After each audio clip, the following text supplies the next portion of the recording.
جناب رسول صلی الله علیه و آله در جنت داخل شدگان قطع حضرت آدم علیه السلام و حضرت نوح دیگه پیغمبرها در گردش میگه جناب رسول در یک تختی بلند نشستگی حضرت آدم در طرف راست حضرت نوح در طرف چپش در حدیث میزگره. بعد میگه در همین حالت حضرت جبرئیل با پل صراط میگذره نگاه مینه که یک گروه گناهگار امت در عذاب در دوزخ. بعد اونا میگفتن که ای جبرئیل برای حبیب ما را پیغمبر ما را این حالت ما خبردار که ما در دنیا با امید شفاعت او بودیم خودش رفته در جنت در راحت ما در عذاب میجه برای خبر که حال ما را برای پیغمبر ما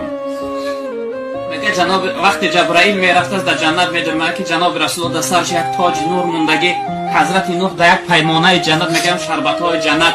ریختگی داده شده در دو سمت ناخورده آلی و جبرئیل میگه که ای محمد که در عیش عشرت در خوشحالی امت در عذاب میگه وقتی جناب رسول سخن میشنیده همون چیز ایدس میافتاده